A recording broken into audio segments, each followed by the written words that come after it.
ꯃꯌꯥꯝ ꯄꯨꯝꯅꯃꯛꯄꯨ ꯈꯨꯔꯨꯝꯖꯔꯤ ꯉꯁꯤ ꯑꯩꯈꯣꯏꯅ ꯄꯨꯗꯨꯅ ꯂꯥꯛꯆꯔꯤꯕ ꯑꯦꯛꯖꯥꯝ ꯑꯗꯨꯒꯤ ꯃꯃꯤꯡꯗꯤ UPSCꯅ ꯂꯧꯕ ꯁꯤꯚꯤꯜ ꯁꯥꯔꯚꯤꯁ ꯑꯦꯛꯖꯥꯝꯗꯨꯅꯤꯀꯣ ꯃꯁꯤꯒꯤ ꯐꯣꯔꯝ ꯊꯥꯈꯤꯕꯁꯤ ꯐꯦꯕ꯭ꯔꯨꯋꯥꯔꯤꯒꯤ ꯗꯦꯠ 14ꯗ ꯊꯥꯈ꯭ꯔꯕꯅꯤ ꯑꯗꯨꯒ ꯂꯥꯁ ꯗꯦꯠꯅ ꯃꯥꯔꯆꯀꯤ ꯇꯥꯡ 5ꯒꯤ ꯄꯨꯡ 6 ꯐꯥꯎꯕ ꯊꯥꯕ ꯌꯥꯒꯅꯤ ꯊꯥꯖꯤꯟꯕ ꯌꯥꯒꯅꯤ ꯑꯗꯨ ꯁꯤꯒꯤ ꯃꯇꯥꯡꯗ ꯀꯔꯤ ꯑꯗꯒꯤ ꯀꯃꯥꯏ ꯇꯧꯒꯅꯤ ꯑꯗꯒꯤ ꯀꯃꯥꯏꯅ ꯑꯦꯄ꯭ꯂꯥꯏ ꯇꯧꯒꯅꯤ ꯀꯔꯤ ꯆꯪꯉꯤ ꯑꯗꯒꯤ ꯏꯂꯤꯖꯤꯕꯤलिꯇꯤ ꯀꯩꯀꯥ ꯑꯦꯖ ꯂꯤꯃꯤꯠ ꯀꯩꯀꯥ ꯑꯗꯒꯤ ꯑꯗꯨꯒꯤ ꯃꯔꯨꯑꯣꯏꯕꯁꯤꯡꯗꯣ ꯂꯣꯏꯅ ꯑꯁꯤꯗ ꯍꯥꯏꯖꯔꯛꯀꯦ ꯀꯃꯥꯏꯅ ꯑꯦꯄ꯭ꯂꯥꯏ ꯇꯧꯒꯅꯤꯗꯣ ꯍꯥꯏꯖꯔꯛꯀꯦꯀꯣ ꯑꯍꯥꯟꯕꯗ ꯏꯆꯤꯟꯅꯥꯎꯁꯤꯡ ꯃꯁꯤ ꯑꯦꯄ꯭ꯂꯥꯏ ꯇꯧꯕꯗ ꯆꯪꯈꯤꯕ ꯑꯩꯈꯣꯏꯅ ꯆꯪꯒꯗꯕ ꯋꯦꯕꯁꯥꯏꯠꯁꯤ upsconline.nic.in ꯁꯤꯗ ꯆꯪꯒꯅꯤꯀꯣ ꯑꯗꯨꯒ ꯈ꯭ꯋꯥꯏ ꯑꯍꯥꯟꯕ ꯄꯨꯟꯁꯤꯒꯤ ꯏꯍꯥꯟ ꯍꯥꯟꯅ ꯊꯥꯒꯦ ꯍꯥꯏꯕ ꯏꯆꯤꯟꯅꯥꯎꯁꯤꯡꯒꯤꯗꯤ ꯋꯥꯟ ꯇꯥꯏꯝ ꯔꯦꯖꯤꯁꯇ꯭ꯔꯦꯁꯟ OTR ꯁꯦ ꯁꯤꯗ ꯔꯦꯖꯤꯁꯇꯔ ꯇꯧꯒꯗꯕꯅꯤ ꯇꯧꯗꯕ ꯁꯨꯡꯌꯥ ꯌꯥꯗꯕꯅꯤꯀꯣ ꯁꯤ ꯇꯧ ꯇꯥꯔꯗꯤ ꯌꯥꯔꯔꯣꯏ ꯑꯗꯨꯒ ꯍꯥꯟꯅ ꯊꯥꯈꯤꯕ ꯏꯆꯤꯟꯅꯥꯎꯁꯤꯡꯗꯤ ꯃꯣꯏꯗꯤ ꯂꯣꯏꯅ ꯈꯪꯉꯝꯃꯅꯤ ꯑꯗꯒꯤ ꯁꯤ ꯊꯥꯕ ꯃꯇꯝꯗ ꯁꯤꯒꯤ ꯑꯁꯤ ꯔꯦꯖꯤꯁꯇꯔ ꯇꯧꯕ ꯃꯇꯝꯗ ꯆꯦꯛꯁꯤꯟꯕꯤꯌꯨꯀꯣ ꯁꯤꯁꯦ ꯑꯃꯨꯛꯇꯪꯈꯛ ꯀꯩꯅꯣ ꯇꯧꯒꯗꯕꯅꯤ ꯑꯗꯒꯤ ꯁꯦꯝꯗꯣꯛ ꯁꯦꯝꯖꯤꯟ ꯌꯥꯕꯁꯦ ꯑꯃꯨꯛꯇꯪꯈꯛ ꯌꯥꯕꯅꯤ ꯑꯗꯨꯅ ꯌꯥꯝ ꯆꯦꯛꯁꯤꯟꯅ ꯇꯧꯕꯤꯌꯨ ꯑꯗꯒꯤ ꯃꯈꯥꯁꯦ ꯑꯗꯒꯤ ꯁꯤ ꯍꯧꯖꯤꯛꯀꯤ OTRꯗꯨꯗ ꯁꯣꯏꯈꯤ ꯈꯣꯠꯈꯤꯕ ꯌꯥꯎ ꯇꯥꯔꯗꯤ ꯍꯧꯖꯤꯛ ꯍꯥꯏꯗꯤ ꯈꯨꯗꯛꯇ ꯁꯦꯝꯗꯣꯛꯄꯗꯤ ꯌꯥꯔꯔꯣꯏꯀꯣ ꯃꯗꯨ ꯀꯣꯟꯅ ꯁꯦꯝꯗꯣꯛꯀꯗꯕꯅꯤ ꯑꯦꯛꯖꯥꯝꯒꯤ ꯐꯣꯔꯝ ꯐꯤꯜ ꯑꯞ ꯂꯣꯏꯈ꯭ꯔ ꯃꯇꯨꯡ ꯂꯣꯏꯈ꯭ꯔꯕ ꯍꯥꯏꯁꯦ ꯗꯦꯠ 5ꯇ ꯂꯣꯏꯔꯅꯤꯗꯅ ꯑꯗꯒꯤ ꯗꯦꯠ 12 ꯐꯥꯎꯕ 6ꯇꯒꯤꯅ 12 ꯐꯥꯎꯕ ꯑꯗꯨꯒꯤ ꯃꯅꯨꯡꯗ ꯁꯦꯝꯗꯣꯛꯀꯗꯕꯅꯤꯀꯣ OTRꯁꯦ ꯑꯗꯒꯤ ꯑꯁꯤꯅ OTRꯒꯤ ꯂꯩꯔꯦ OTR ꯅꯠꯇꯕ ꯑꯩꯈꯣꯏꯅ ꯐꯣꯔꯝ ꯑꯦꯄ꯭ꯂꯥꯏ ꯇꯧꯕꯗꯣ ꯑꯗꯨꯗ ꯁꯣꯏꯈꯤ ꯈꯣꯠꯈꯤꯕ ꯌꯥꯎ ꯇꯥꯔꯁꯨ ꯌꯥꯒꯅꯤꯀꯣ ꯗꯦꯠ 5ꯀꯤ ꯃꯇꯨꯡ ꯗꯦꯠ 6ꯇꯒꯤꯅ ꯗꯦꯠ 12 ꯐꯥꯎꯕ ꯃꯥꯔꯆꯀꯤ ꯁꯤ ꯃꯅꯨꯡꯗ ꯁꯦꯝꯗꯣꯛꯄ ꯌꯥꯒꯅꯤ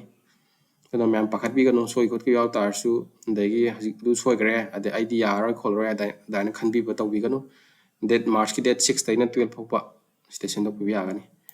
ꯃꯈꯥ ꯀꯩ ꯂꯩꯒꯦ ꯑꯗꯨ ꯌꯦꯡꯃꯤꯟꯅꯁꯤ ꯑꯗꯒꯤ ꯑꯩꯈꯣꯏꯅ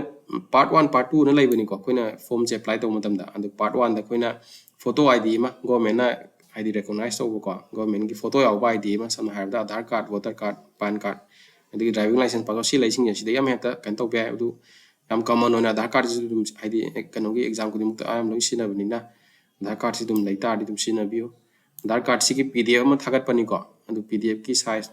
ꯑꯗꯨ ꯀꯣꯟꯅ ꯍꯥꯏꯖꯔꯛꯀꯦ ꯑꯗꯨꯗꯨꯒꯤ ꯁ꯭ꯀꯦꯟ ꯇꯧꯕ PDF ꯑꯃ ꯐꯥꯏꯜ ꯑꯃ ꯊꯝꯕꯤꯌꯨ ꯑꯗꯨ ꯗꯔꯀꯥꯔ ꯇꯥꯕꯅꯤ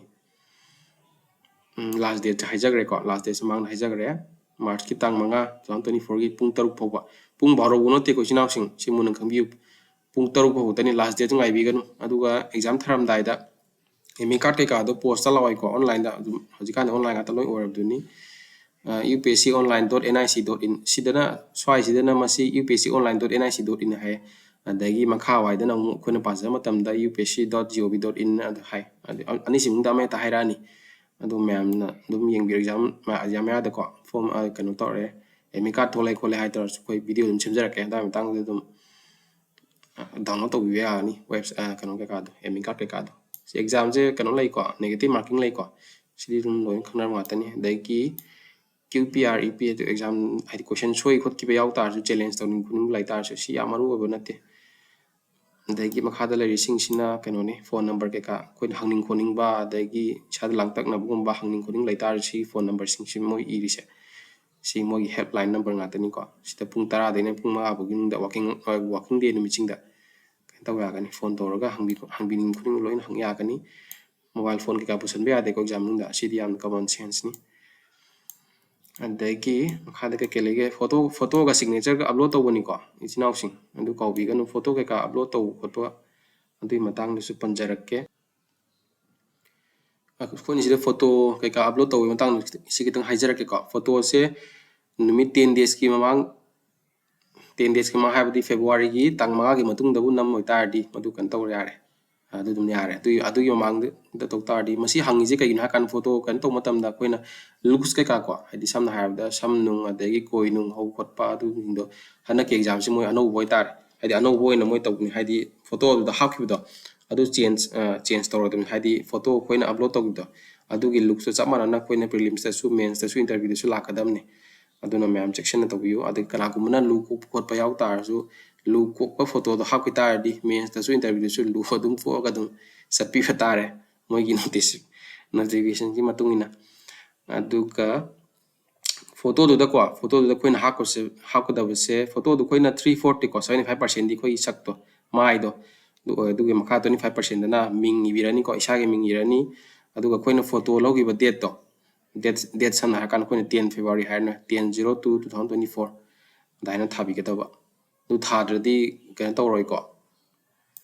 exam phama ya loi hadagi kano exam se moi kano taw ya ro duna ma'am thabi be ko bi gano khada ke lege adu yeminasi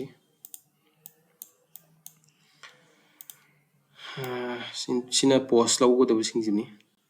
IAS IFS IPS sing IRS ke kaloi loi ko si sing ni am duga post masing handa ki exam se mi kam ko rino habdo mi je punna 1056 ni ko aduga 40 amadi set 40 amdi persons with benchmark disability category PWBD sinau sing ni ko aduna ma'am atai sing gidi 1016 ni ko 1016 si sing sing ni khada sina masing ler ko vacancy masing dani hijack ribse khada kai lege ha du yeminasi duga center exam center ji imphal da su lei ko tai sing chi ma'am lai si mun si yeng biro Delhi da su lei ko Delhi lai sinau sing de te satra ma'am lai gan ba mafam da di khra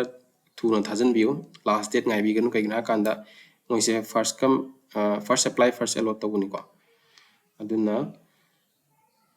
loi khot ki belai tar di noi Delhi da tahalak pe yaroi imphal gi dum ain khan bela dum yani hai tar last date ngai bi gan adum phone dum thajan biu adagi mains ki center se koi imphal da di leitre ko khwai nak pada Guwahati leire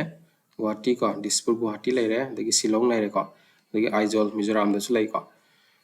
na sinau sing mains kan bi batar di anak pada chat ka tar di Guwahati kumba Shillong kumba si sing gi chat bi batare Delhi atai pham chim pham jing biare mains ki di kano si amde center si amde kha ke leke to punai minasi sai haijagi duni exam center singche ekta koina pam de dia de kon last sa laga ekta kan to ni ha lete duna khara ngan thajan bi bina khai fare loi thoki ta di farak ta ni sina plan of examination ji kai stage lai khut ke do punai minasi ya ham da prelims lai ni ko prelims si de khoi lai ri se haijar ke ko prelims si lai se paper 1 paper 2 hain lai ko paper 1 chu mark chani gi paper 2 chu mark chani gi ni ko paper 1 sina GS1 haina bu koina GS1 habna te GS haina bu koina prelims ke koina question chama lakani question chama se question amada mark ani di mark chani gi ko duga paper 2 si set sidi qualifying ogani duga sidana question 80 lakani 2.5 marks ki question amada 2.5 marks ki duga apun ma marks sina 200 ogani ko si qualifying ogani 33% bu yautar di si adum pass tawre hai tar 33% hai tar di marks 66 67 adwain oram do male ain kham de si set ki se adwain lai re makha ke lege hadu iminasi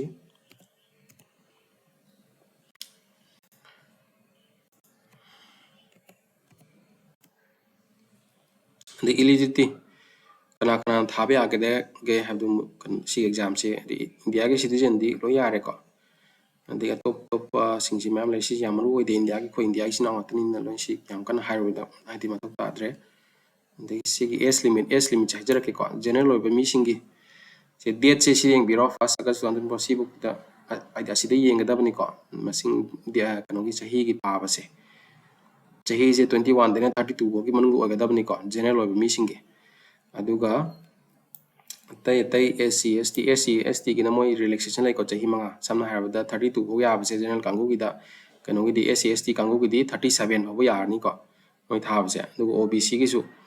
OBC gi na chahi ahum ogani relaxation ne duna 32 bo ya ba se moi 35 bo ya ni aduga active service ta hana thabuk to biram ko defense ta hana thabuk to biram mi sing moi operation go machat pu khot pada disable ogi bijinaw sing na moi gi su OBC gi type ta chahi ahum age relaxation lai gani ko dum thapi we agani exam ke kasi kha ke lege si yeng si andagi educational hadi qualification ko sidi samna harbada kai qualification do minimum do adugi to graduate oigada bani graduate oiraba natraga adagi final year kangu su thabi ai ko last semester gumba tawri kholiba mising du sing loin thabi ai adagi mak thang kai le o ATM masing ja ma maru ai ko general mising gi de taisu maru hoy moi ne hena maru ke na ka moi di ATM se mak kanu tani taruk ko tani lairi se adaki SEST OBC SEST gi unlimited hai tar su kanu chahi do kuntra tare babu tani ko SEST kangu sio moi mun kan biu ni OBC gi ne kanu mapan 9 ATMs lai ko adagi PWBD sinau sing general oi tar su PWBD oi tar di 9 ATMs lai gani ko ta EWS kai ka si sing chi loi lai ko si mun yeng biro si lai re kai fee hajar ke fee se female candidate sing adagi SC ST adagi PWD sinau sing moi gi di fee se thiroi ko fee thi bi mathau ta dre asina taba sing sama have the OBC kuma general tai EWS ke ka gi pacha ma thi gani ko online thi bi ai online dum UPI to hajikani UPI jam kom ni gana aduna moina sini khwai kom si lai re kha kai lege dum puni minasi apply to bai si like ko UPSC online.nic.in si mathak tu panjagrab ni OTR ka si ja ha pokhot pa degi motivation to wa si sing lai re ante ki hana adegi hanak kini de hana government service ta to biri bisinaw sing oi ta di ko mo undertaking am ini ko da hari se si mo exam thari kholi har gan mo gi head department ko department head to da i da bani si je i bitam ko na wai bera kanar kani duna hana service ta lai bisinaw sing gi di undertaking ama tawi ho andagi OBC ka adagi healing certificate ka se samna har kan si OBC gi jinau sing gi di OBC certificate to ma gi date to apply to matam da OBC gi certificate number do dakar oi bani ko aduduna date 5 March ki date 5 si mang bukta oga da bani certificate ki kano date to date ka kasu loin chang mani ko i matam da date chang mani adagi kano gi certificate number chang mani ko healing certificate sina sana da khoi gi leire notice ki adi kano ga Assam ga Tripura ga yaw da to pa state sing khara ko Mizoram Nagaland Arunachal Manipur koi khara sing chi healing certificate yaw ta di khoi gi paper A se kano to da bani paper A na ma leini ko khoi Indian language sama adu do thadra su ya handu ne ba si healing certificate sina ko adu no si healing certificate ki date of issue se date of issue je sisu kano gi March ki tang manga ko adu ya mang issue to bo ga da ba nei OBC gi su ga da ba si yar ka ma ni ma kha ke le ga su yeng se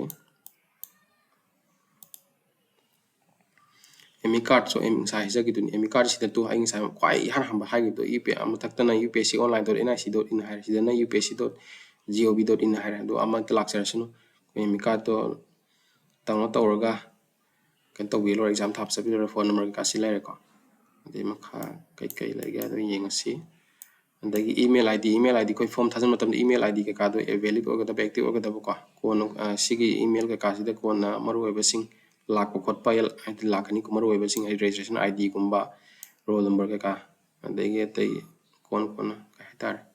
maru eba sing de si lai lakani dun section amen bio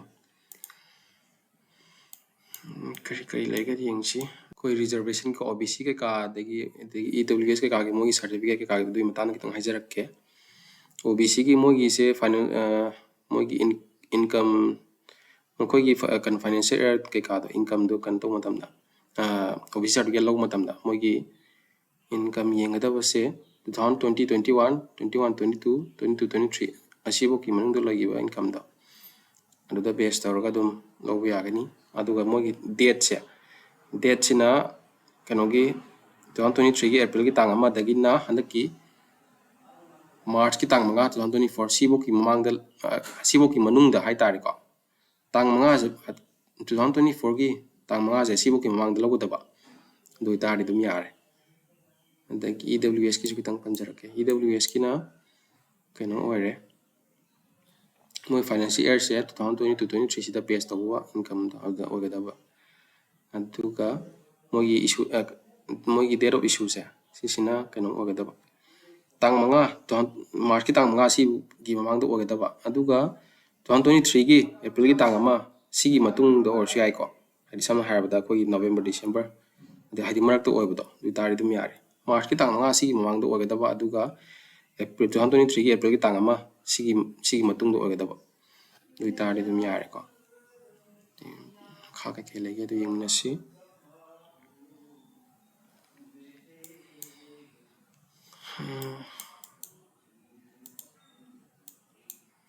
sai si exam ki matang na si set ki 33% kan oigdab ne ado si su lair ko prelims lair mains lair interview ko prelims phaw matung da kan lakani mains lak prelims phaw matung da mains thagadab ni ko dai mains pass tor matung da di interview lakani ko de ki prelims ki duna 30 si set to paper 2 si set to ado 33% kan oigani ko magi qualifying kano do percentage to 33% u phang tari dum yani mark to chani mung da 66 natraga 67 dai do ni du phang tari dum pass tawani degi sai negative marking lai ni na hagi budo adu 1/3 negative marking lai gani ko adu do koina kano to matam da 0.33 mark kani lan taradi aduga attempt torom dadi kaim ka oi ko go chummaga na ma ani fangani mains ki examination dana paper mapan laigani ko sida optional ke kalo yawrabni adagi makhada hairuse kanogina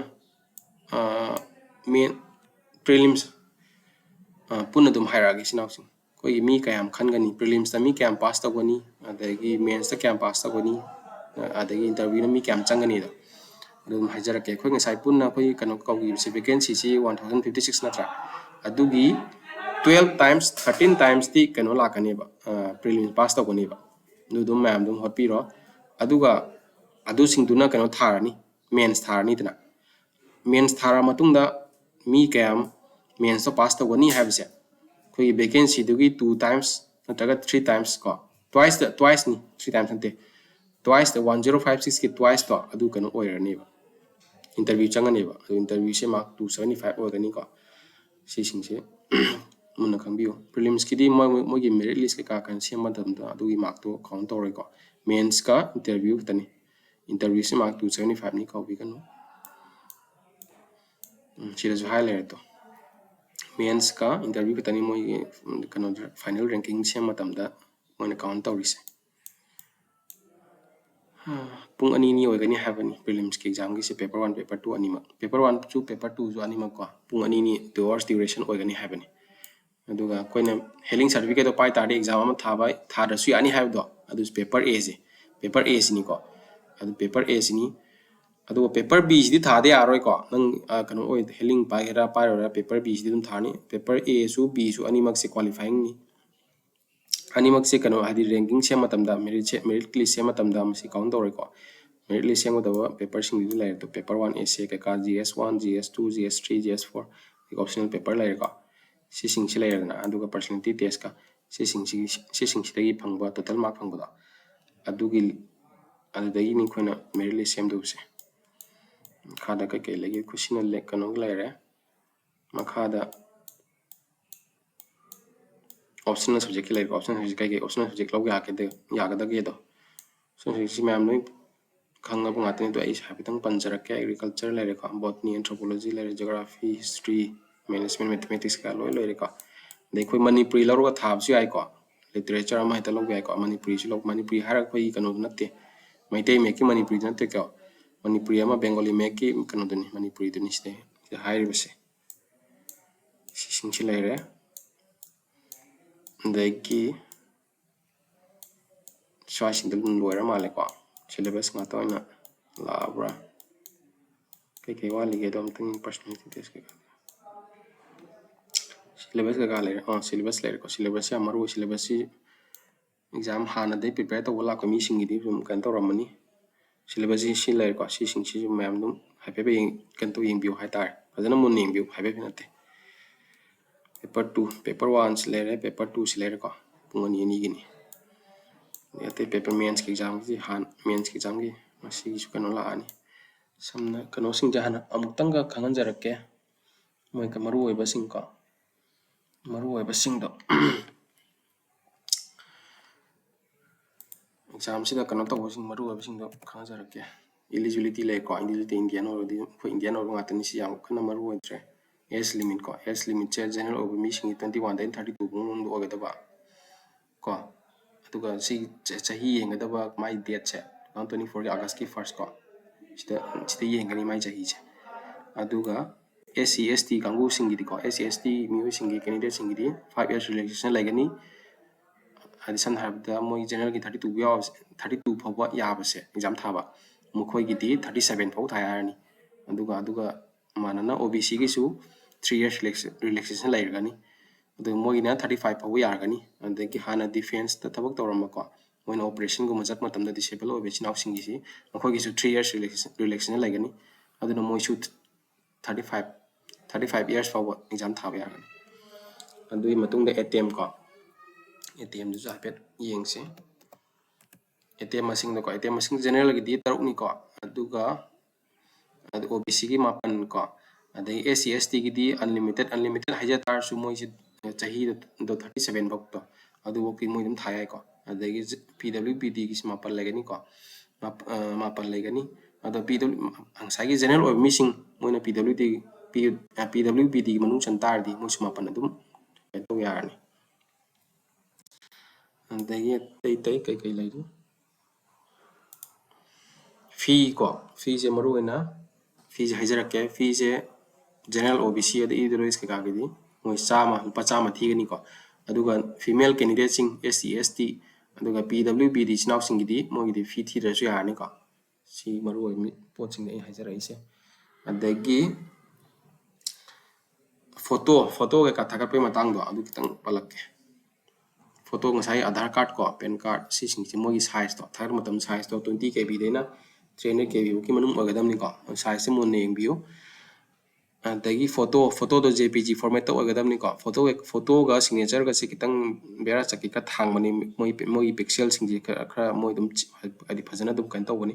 size na 20 to 300 KB ogadaba duga pixel ke ka sina 550 daina minimum 550 pixel ogadaba maximum na 1000 pixel ogadaba minimum width ka height ka do 550 into 550 maximum na 1000 into 1000 pixel ogadaba ko adagi signature gi na